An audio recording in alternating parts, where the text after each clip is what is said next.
don't call the SEC and say, this is not a security.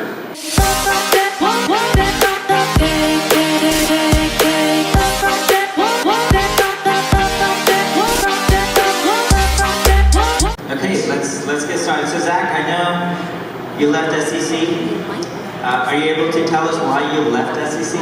The reason I left the Commission, it's a great time to come out into the market and help companies. Frankly, in the last few years, the last year in particular, it's been a little frustrating to sit and watch companies go down the path of non-compliance. I am a big advocate for small business. I've always been. I come from a family of small business owners, and I'm starting my own small business and entering the private sector. Compliance with the securities laws doesn't need to be a scary thing. Regulators are not scary people. They're people just like you or me. And engaging with them, engaging with the regulatory regime doesn't need to be an adversarial engagement. It should be, the regulatory regime is there to help you, both as a company and as an investor, to eliminate uncertainty and to provide certainty as to certain paths which you can pursue to raise money and which certain information you can use to make informed investment decisions. That is the core of the securities regime. And to the extent I can help companies navigate that, or bridge the divide between the Bay Area and Washington, D.C., then I want to do that. That's really the reason I left. Can SEC say, hey, we will charge $200,000 every ICO come and we'll help you guide through the process? Let's say the first part again, sir. SEC says, we will guide you through the process, we will charge you $200,000 or 2% or 3% or 6% of the success fee. No, the SEC can't. Why not? Well, first off, the SEC does in substance that, and doesn't charge you for it. But I want them to charge us. I want them to charge us and say, this is how, so then it'll become clear what is doable and what's not doable, and not have these humongous gray area, because now we have to go to an intermediary party, which are the lawyers. Nothing against lawyers, nothing against you. And it's sad. But if we're in the blockchain space, we are disintermediating these third parties. It would be much more efficient. And I have the same philosophy with IRS as well. Stop making all of these rules and loopholes. Just do our taxes and we'll pay you a cut. And every dollar that you help us save, we'll give you 50 cents. But you do our taxes. Are you so good? So, the office I was in as of yesterday was the Office of Small Business Policy, and in my office we received over 1,700 calls in last year from people like yourself, from lawyers, from investors, from market participants of all sorts, asking for help with compliance. And that's what we do. We answer the questions. We try to call back within 24 hours. We try. In my former life, that's what we would aim to do. We are there. They are there to help you. They're not there to judge you. They want to usher you into the regulatory regime because it's there for your benefit.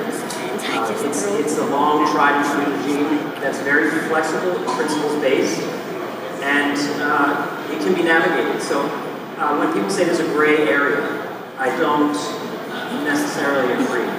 The rules are clear, and the idea of what a security is much clearer than people think when you actually drill down into the analysis.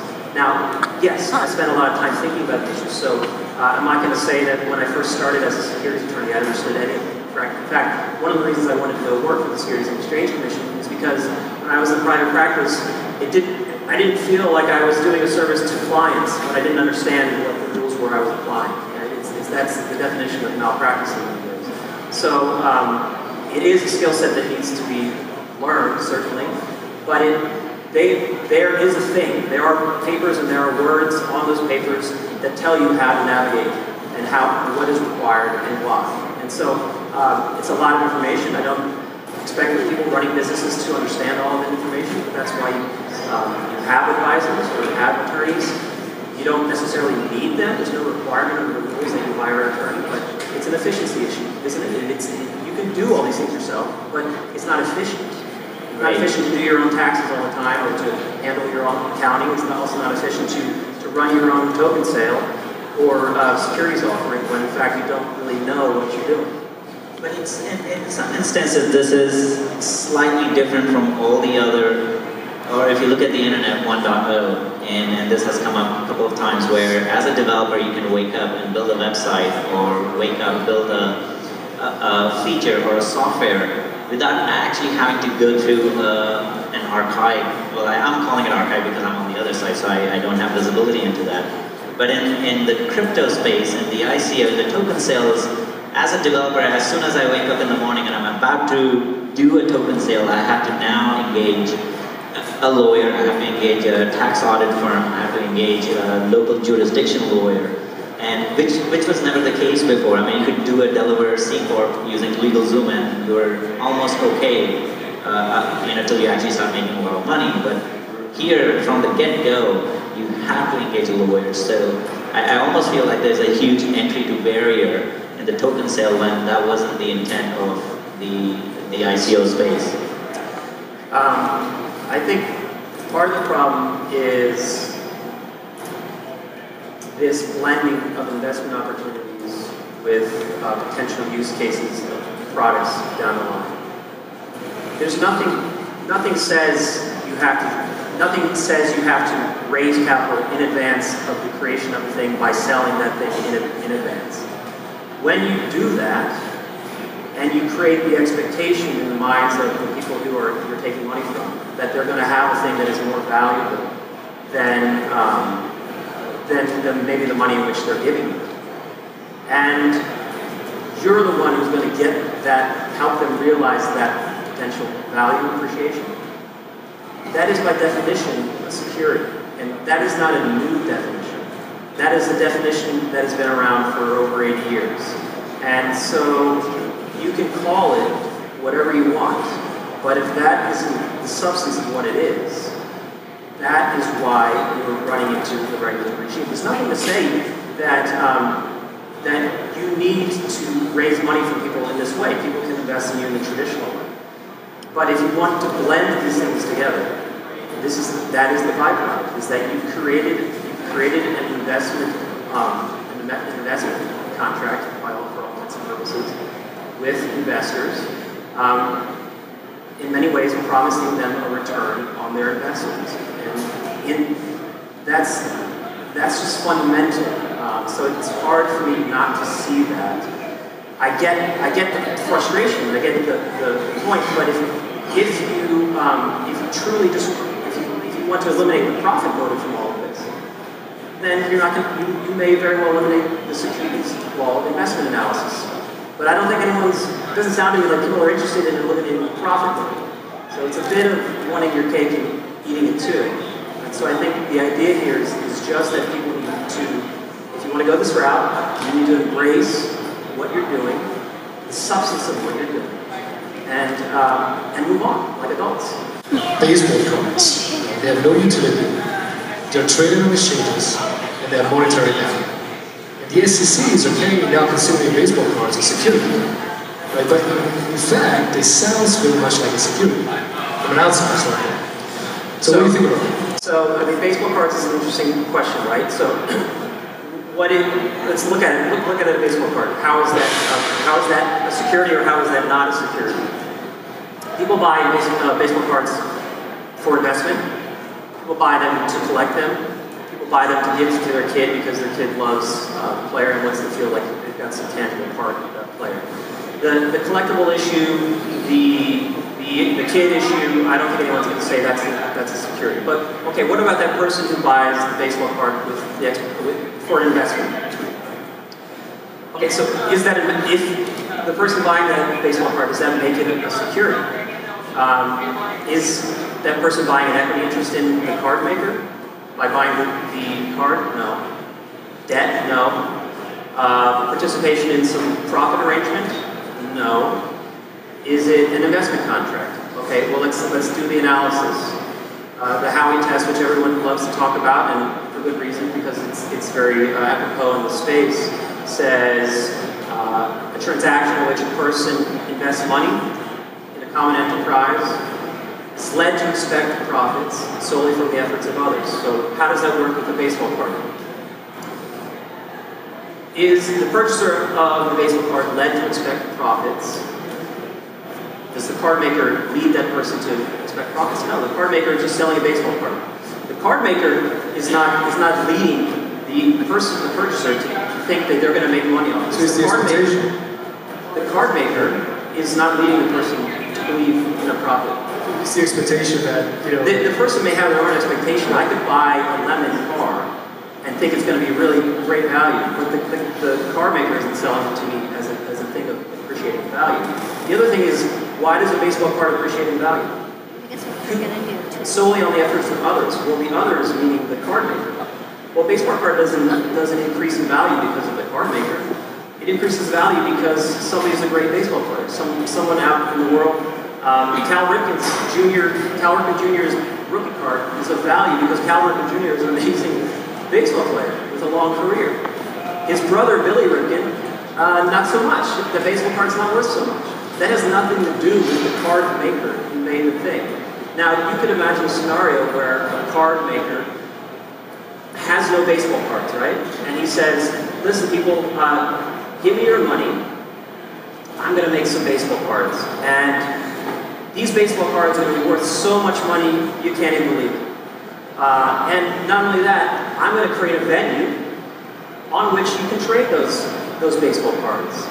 And you can make money on the trading of those. Or just hold on to them, they'll appreciate the value, and when you're ready, you can use the ecosystem I create to trade them. If a card maker did that, that's a different analysis than the scenario in which card makers just sell them because kids want a piece of their favorite player. Somebody wants to hold on to it because they remember that time their dad took them to see the game. And to the extent that people are holding on to it for investments, it's not because of anything the card maker did. It's because it's something that's happening outside the ecosystem.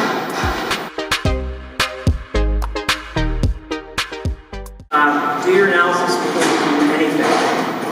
Don't do the analysis after the fact because securities laws violations are necessarily post hoc determinations, right? You've done something that violated the securities laws. That thing has already happened, the violation has already happened, so now you're in the situation of, oh crap, how do I fix this? To avoid that, do the analysis up front. And so the question should be, because we're often asked, okay, so I have this decentralized organization and it has a token. Who is the issuer? Well, the answer to that question, again, if you first ask the question, is this a security? Before you do anything, and if what you determine to be, you determine that what you're producing or offering is in fact a security, then you can ask the question, upon whose efforts are the people who are going to buy these things that I'm going to sell at some point, upon whose efforts are they relying in order to make a profit? Those are the people around whom, those are the people who are issuing the security. Those are the issuers.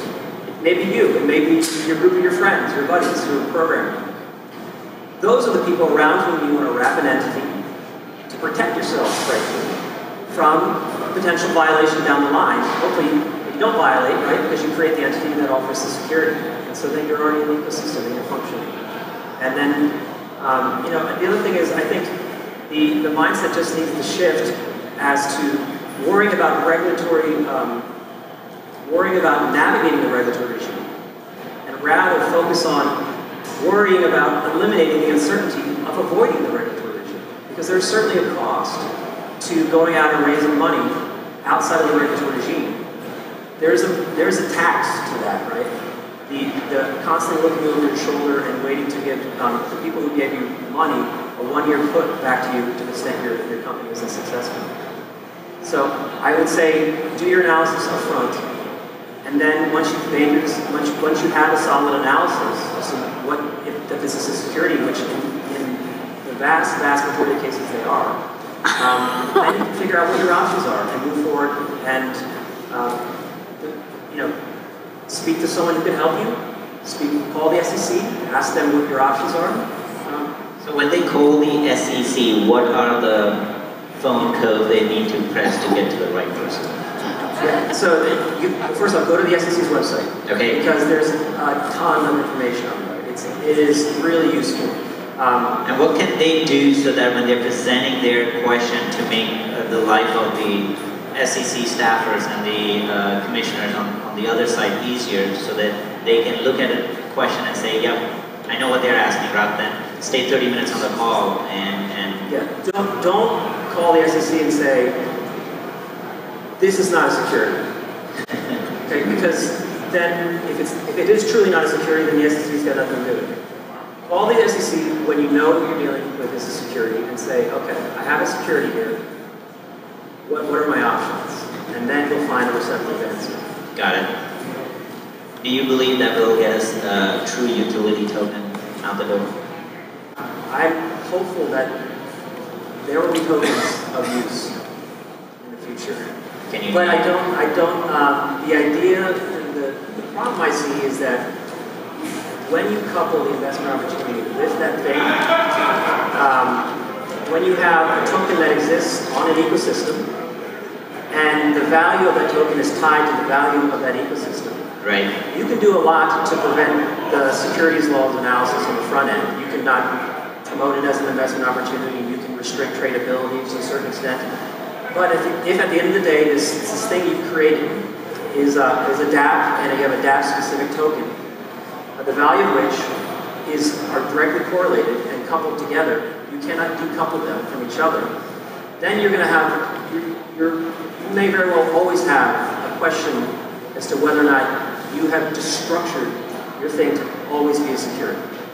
So the idea that you can have a utility, a token could have a utility, a use case, be a product of some sort, or saleable in its own right, there's nothing wrong with that in the abstract. The problem is when you pre-sell and you create this expectation and you're promising pie in the sky and not delivering, or potentially delivering way down the line, you're creating speculation. You're creating a speculative environment that let's assume there is a utility, but then you have this correlation between value of token and value of network. You can have a utility, but that utility will works in reverse direction to the value, because to the extent that people speculate on the value, it's going to go up, and the utility of that thing will go down, because it's more useful to hold on to it as an investment than to use the thing you're trying to get people to use in the first instance. Right. So there's a fundamental problem with that model from a securities law standpoint. And so there may be a perpetual problem with pursuing that. Now, that's only a problem if you want to avoid the regulatory regime. Okay, but if you embrace it, then you just be the adult and say, okay, this is what it is, this is what I'm offering, and this is how I'm going to live in this world. I know that we're actually in time, but there's some good questions. I think a lot of people are running to ask this question is, when we think about the SEC, CFTC, and iOS, all these regulatory bodies, they're going to come down from the top down, kind of create this strict regulatory framework. But there's also an alternative to that, like building something from the bottom up with self-regulating standards, right? Something that we're doing with the Alliance, something that community should embrace, instead of one standard that it's widely accepted by the industry. Everybody goes through it. It's very clear, very transparent, immutable, and it's actually done conjointly with the regulators. So regulators also help define these self-regulating standards. What do you think? What do you think of that? Do you think that the regulators, in this specific case, the SEC, are receptive to kind of work with organizations like that and build organization, self-regulating standards, or they're more from the top-down approach? They want to kind of crash this thing, put in some strict regulations. No, I think the SEC wants people to embrace the regime in any number of ways. In some ways, you don't need a self-regulating standard, as you're saying, because as we were talking about before, the rules are there. The rules are there. You can find them, and you can follow them out in their own right.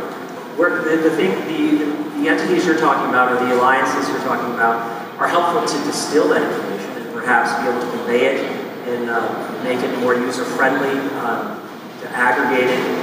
those things are on the SEC's website already as well. But yes, the outreach issue is very important because I think there's a lot of misunderstanding about the regulatory regime. And they are, yes, certainly receptive.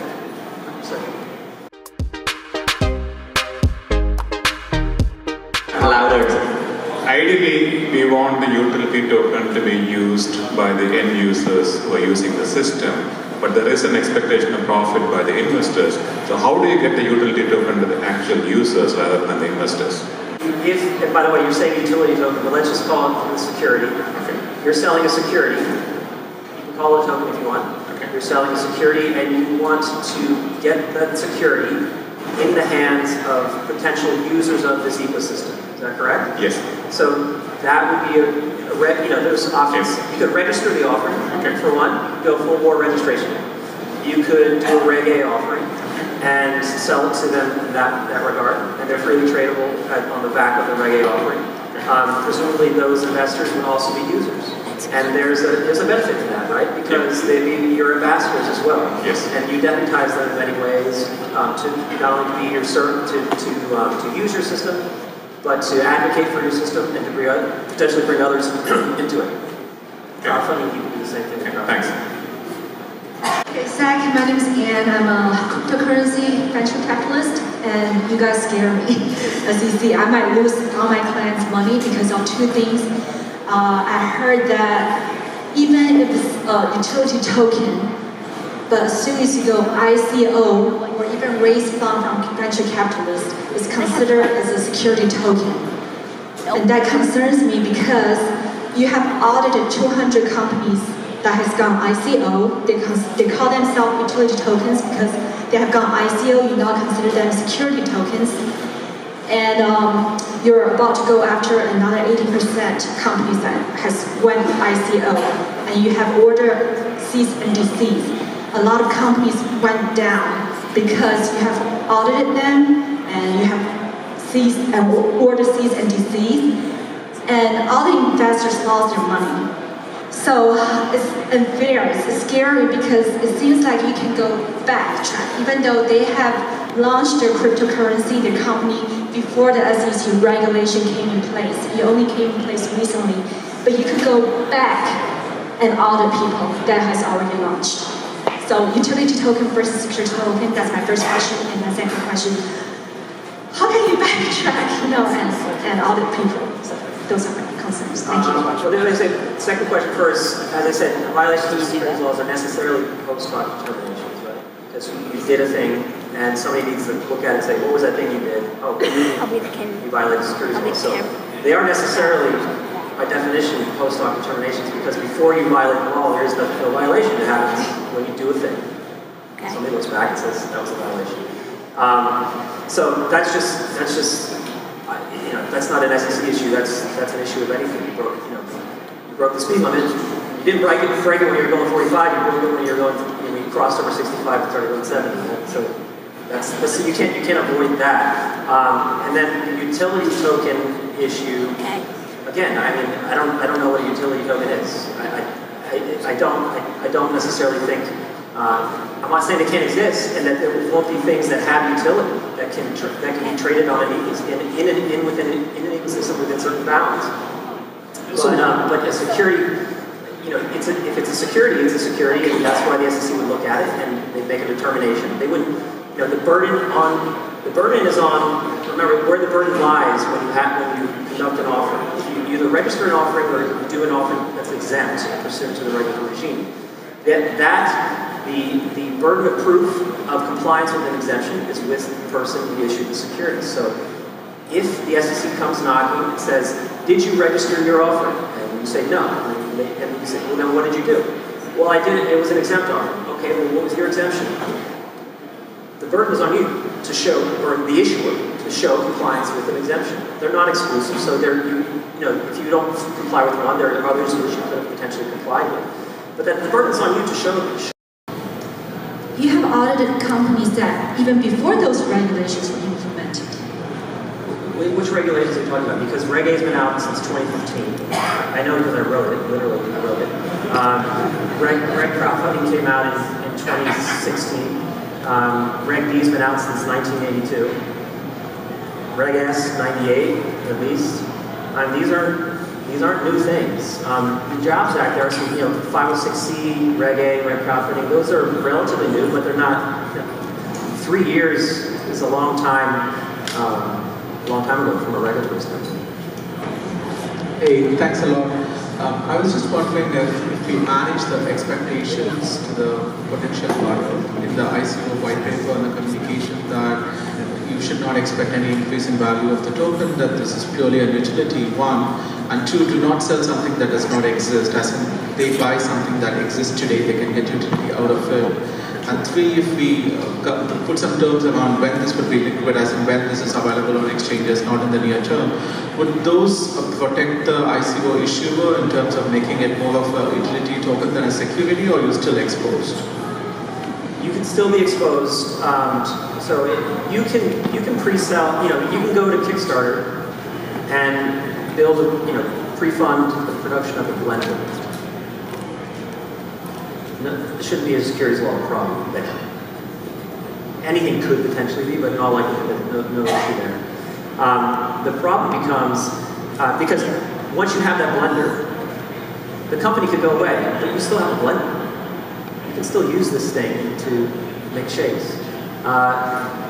If that blender could only function on the company's, could only function at the company's headquarters, plugged into their electrical grid, and if that company went away, there would be no blender, then your investment in that blender, pre-purchase of a blender, looks a lot like an investment in the continuing going concern of that company.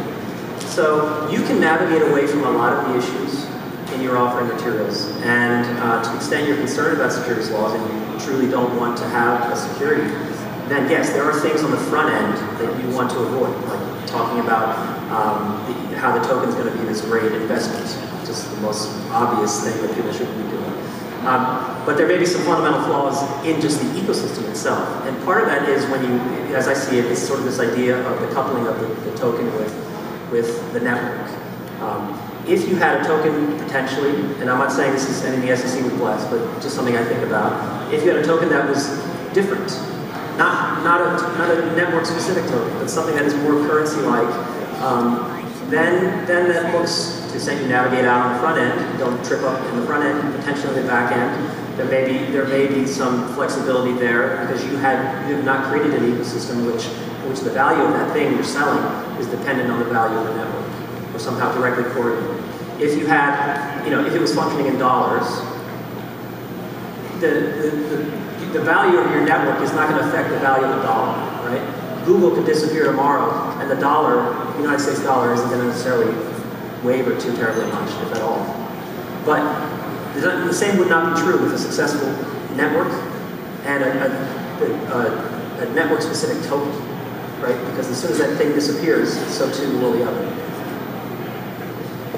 Thank you, Zach. Audience member wants to know, which ICO are you investing now that you're not with the SEC? Come on, top two. I'm in such early stages. Maybe one, just one. Months, maybe I'll have. Any one of the booths out there, did they interest you? Did they give you their brochure and you circled it out like violation? The thing is, there's so many brilliant potential ideas. This is not an idea crisis issue, right? This is not a crisis of ideas, right? Or talent, but it's more than anything. It's just putting those ideas in perspective of a country which exists and is founded on the basis of rule of law. Thank you, Zach.